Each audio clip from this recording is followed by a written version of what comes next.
thinking is really rooted and grounded in neuroscience. Neuroscience is the scientific study of our nervous system, and it focuses on the brain and its impact on our behavior. So let's dive in. First of all, we have two minds. And if you're having any aha moments throughout this call, type them in. So the first, we have our conscious mind that we're very much aware of. It's a conscious mind. That's where the will comes from, the logical thinking, our decision making. But guess what? It's only responsible for about 5% of what our mind is at work at. So what happens to the 95%? Our subconscious mind kicks in to really support the conscious mind 95% of the time. Who has already heard this? I'm sure if you're on this call, you're all about growth mindset, so this is probably no new information. So this is a great system, wouldn't you agree? Because imagine, if you're deciding to go to the grocery store, you grab your keys, you get in your car, you decided consciously to do that. And then you start driving, and that's when subconscious mind takes over. You're putting keys in the ignition, putting seatbelt on, taking right turn, left turn. You don't even know you're doing it. You're actually having a conversation with your mom, or you're changing radio channels with your conscious mind while subconscious mind is driving to the grocery store. That's the power of our mind. Who is excited about this? Like, I thought it was so brilliant, right? So now if we know this, imagine whenever you think you don't have enough time, you're right, or you're exactly what you say. But if you see the power of the brain and you know that consciously you only need to be busy 5% of the time because subconscious will take over, how much more productive can we get and keep our well-being too? So if this is such an awesome system, why aren't we achieving our goals? Like, this should work on autopilot because subconscious mind works on autopilot. Well, there's one problem with the subconscious mind. All those orders that are pouring into subconscious mind are usually diluted and distorted with what's already in the subconscious. And that is our unhealed childhood trauma, our cultural programming, our negative self-talk, and our BS. Yes, our belief system. Yes, and that really alters the output of what we're inputting. So let me hear from you. What are we seeing for yourself?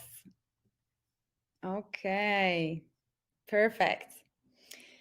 So who would like to know more? Are you ready for more? What if you could tap into your brain's power?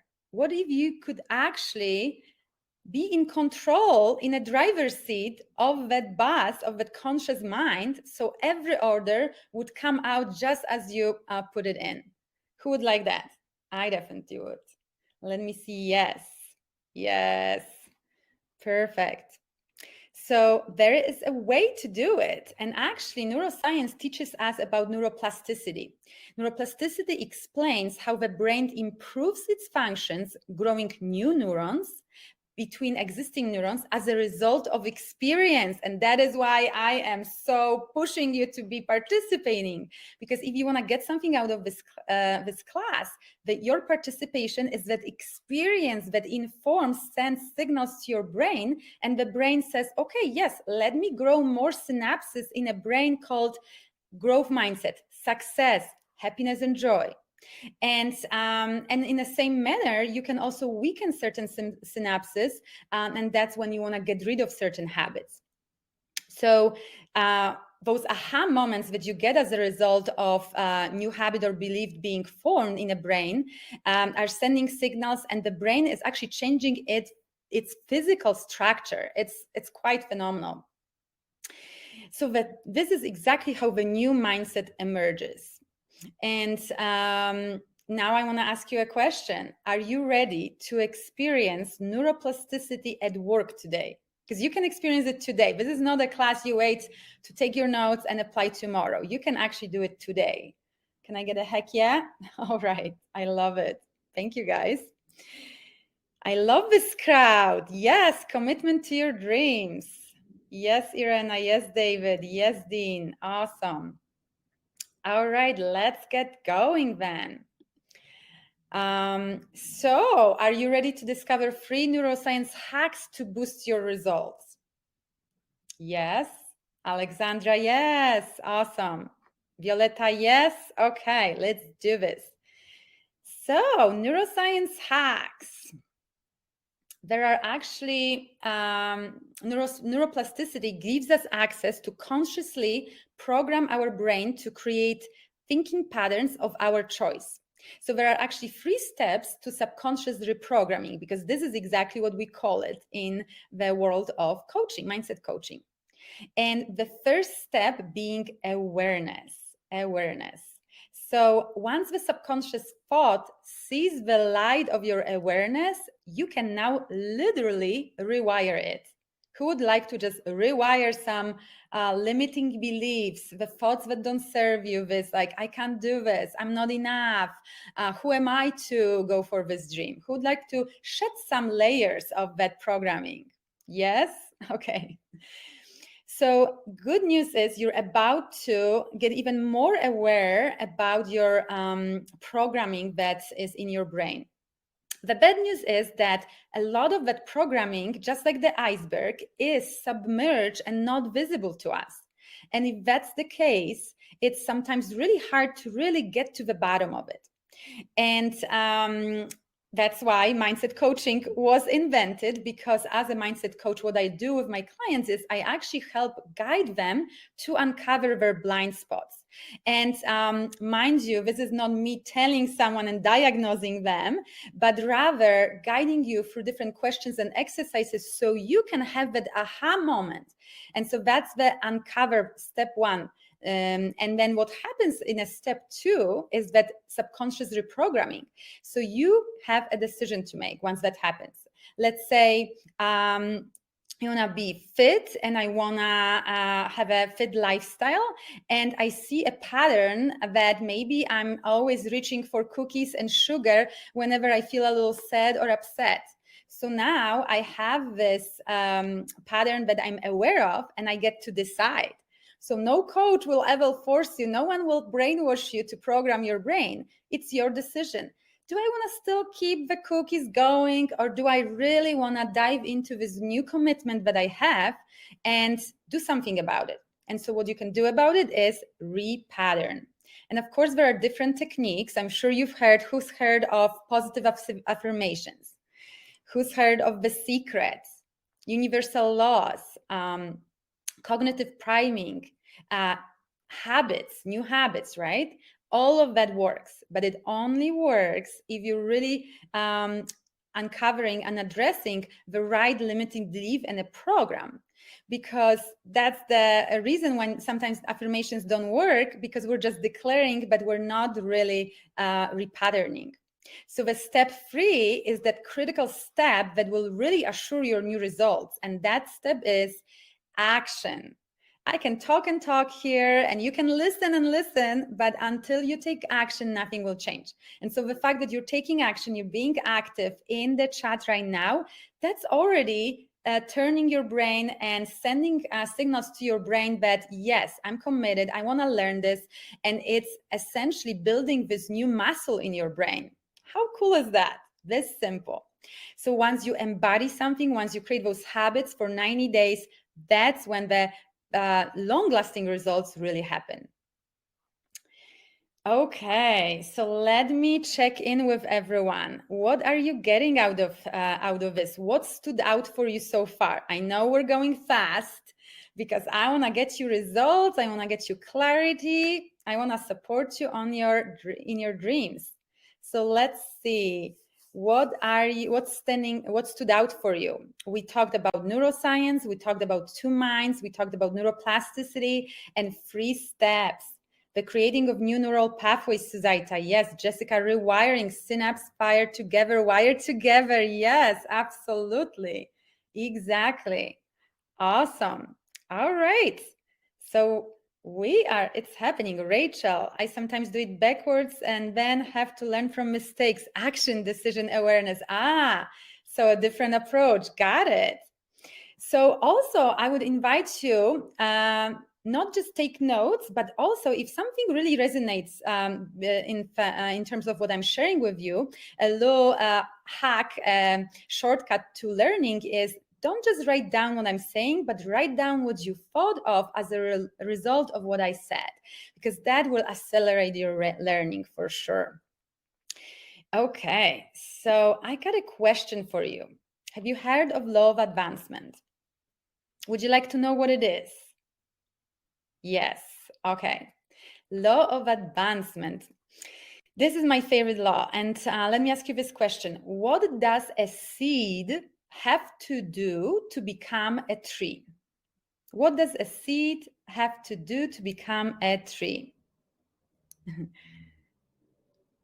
A seed has to first go down to the ground, to the soil, then grow roots, and then it finally grows into becoming a tree.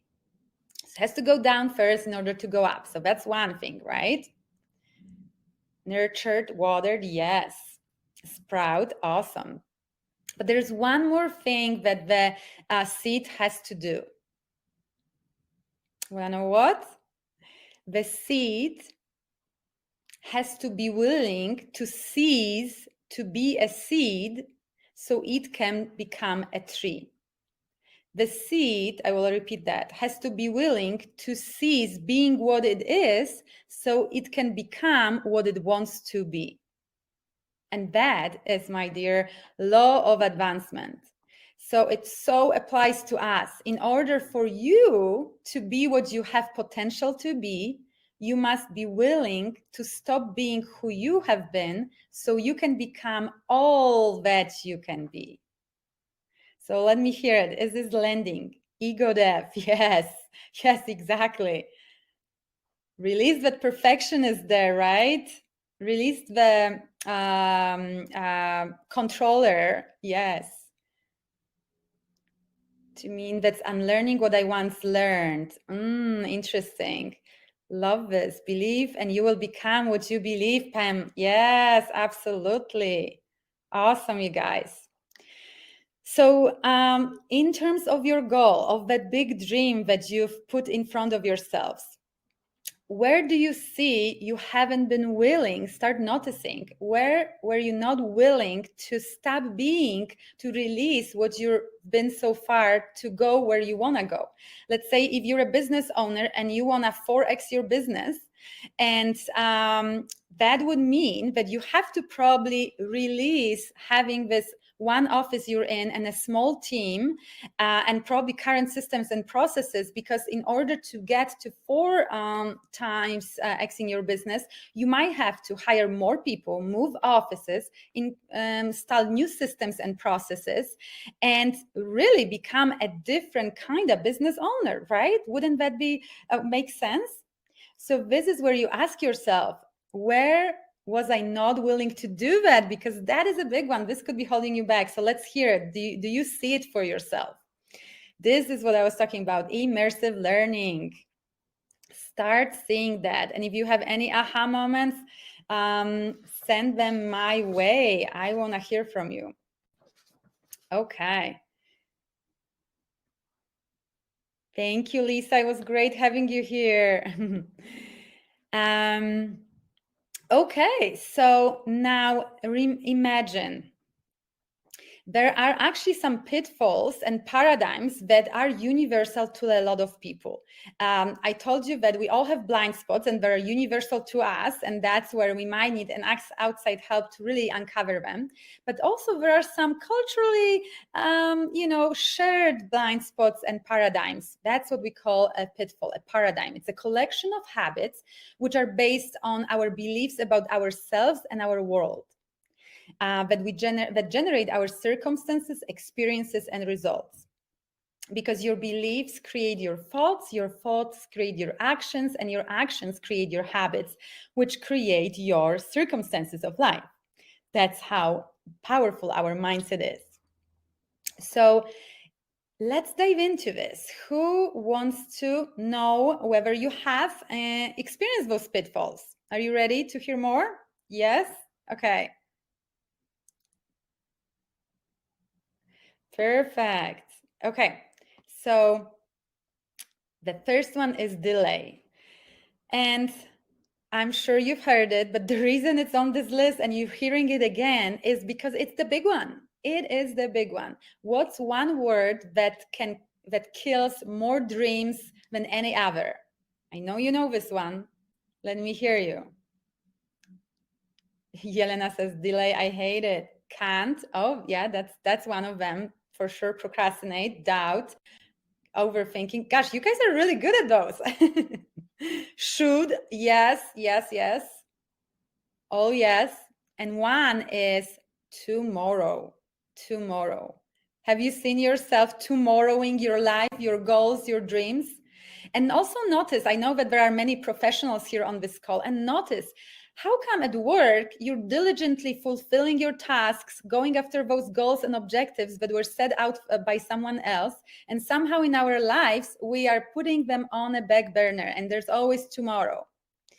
This is for you to know that this is a paradigm, meaning that this is not you speaking. A lot of people identify themselves with their limiting beliefs, but we're not our beliefs. We create our beliefs. We are in charge of our beliefs. And sometimes we just adopt our beliefs, from where we grew up, where we worked, who we were friends with, subconsciously.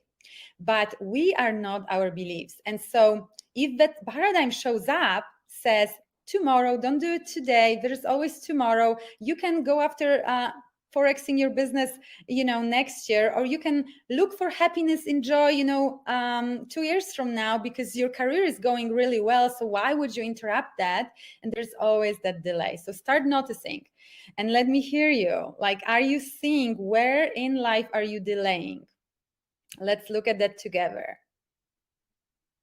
Hopefully you're seeing something. Pam, comfort and control and familiarity keeps us where we are. Fear of unknown. Yes, so there's more layers to it, right? It's not just delay, it's the fear, it's the comfort. Absolutely. Opportunity is what is on the other side of fear. Yes, and that's why you're the ice climber chick. Yes, I love it. Okay, so let's look at the next one. Distraction. Tomorrow never comes. Yes. Distraction. So distraction, of course, if we're scrolling Facebook, watching Netflix, we all know those distractions, but I'm talking about those sneaky little distractions, the ones that we're not so aware of. And that's the paradigm that shows up for many. And it's called, you know what, if I'm going to work on this marketing document on my computer, I'd better clear my desk, organize all my tools here. It will be better experience. Or, you know what, maybe I should do the laundry first, or cook dinner, or go for a run. And we're just creating different distractions for ourselves. Or have you ever heard of a website that never gets built? There's always more you can add to this website. It can always be better. It can always, and so forth. So those are the distractions. So start noticing, and they're usually rooted in critical thinking. So there are reasons there, it's not bad to be an organized person. It's not bad to want to do laundry and clean your house, but start noticing, when is it showing up just to take you out of the game of playing big in your life? When is it showing up as an example of your ego wanting to keep you small, so you're not gonna become that tree, so you just stay that seed? So let me hear from you. Subtle distractions, the perfectionism trap. Yes, there's a name for it. Exactly. Start noticing that, and start noticing it in regards to that one specific goal that you set out for yourself.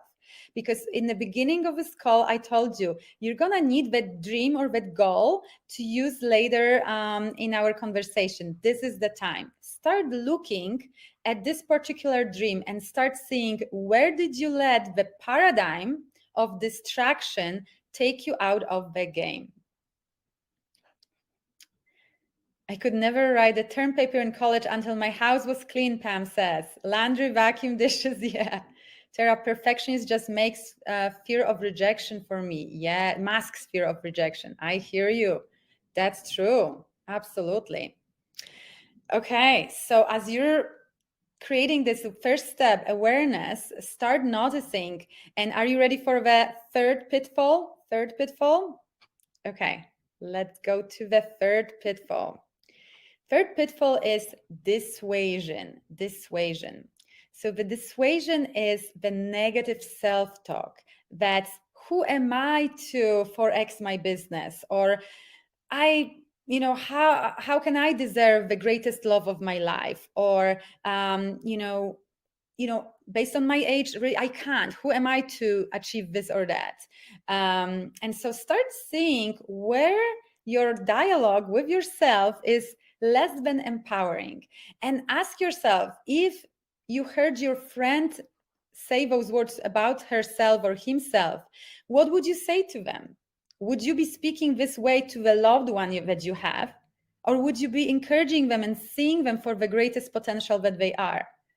Of course you would. And be kind to yourself. I invite you to really be kind to yourself, because negative self-talk is really where we can start identifying what is really lurking in our subconscious. And also, when you start identifying what excuses or reasons do you give when someone asks you, I heard you wanted to grow your revenue next year. I heard you wanted to buy that mountain home. So how is that going? And then you have all those excuses. And I want to encourage you to start looking there. And this is not a blame game or anything like this. In fact, I want to free you for guilting yourself, because it's not you who's procrastinating. It's your paradigm that's showing up, and as a result, you are procrastinating, or you may be delaying, or you're just freezing and you're not taking action on your goals. And just start recognizing that that is not you. You were born a winner. You were born whole and complete and full of possibilities, and no circumstances in life can change that unless you let them. So, Pam, probably my biggest pitfall, negative self-talk. Don't be selfish. Yes. Oh my goodness. Okay. Now there's so many ladies on this call, and it applies to everyone. But we often, deal with the lack of self-appreciation, self-care, and self-love. And of course, we've got some cultural programming to support that, gives us all those reasons to say, well, this is how it is. And so we don't just have to break through the ceiling for women. I mean, look at all of us. We create our own ceiling. We create our own box. So if you were to say something kind to yourself today, what would that be? Instead of saying, it's going to be hard to forex my business, or why would I even start that nonprofit? Like, who am I to do this? Who's going to help me? Who's going to fund it? Start asking yourself better questions. How great will it be once I open that nonprofit? How great will it be once I see the impact on my community? How great will it be seeing all those philanthropists that are pouring money and resources to my cause because they share the cause? And all I have to do is show up and say, I'm doing it, right? So what are you saying for yourself? Ruby, I doubt if what I'm saying is important. Oh, wow. Okay, that's a good one, Ruby. How many of you are not even chatting, not even putting anything in a chat because you don't think what you have to say is important? Honestly, if you are finding yourself in that moment, just know it's not you, it's your paradigm. It's that negative self-talk, it's that mini mind, it's that ego, and it's not you. So who's gonna win today, the ego or you? I hope the answer is clear, because you said in the beginning, you are committed, And the universe will test us. Every time there is a big game we're playing, that there are big stakes, we're gonna be tested. Did you really mean it? Or were you just saying that? And over, we will have an opportunity to repattern and say, yes, I did mean it. I am taking action on opening that nonprofit. Yes, I did mean it. I'm going to make calls. I'm going to send messages. Yes, I did mean it. And again, it's not just one-time thing. It is the cultural programming and our belief system that's been installed for the longest time. We now need to take time and effort to repattern it, to build those new neural pathways, right?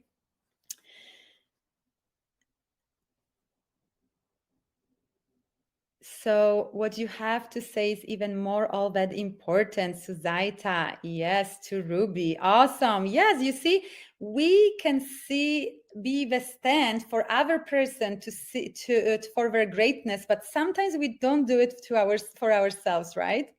So it's always good to have that partner in believing.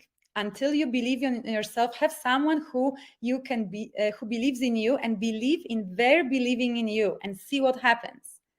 I love people like that in my life, and I always strive to be that person for my friends, my community, and my clients. And that's like the best job ever, to be your cheerleader, to show you the path. So, who has seen this one? I don't want this anymore.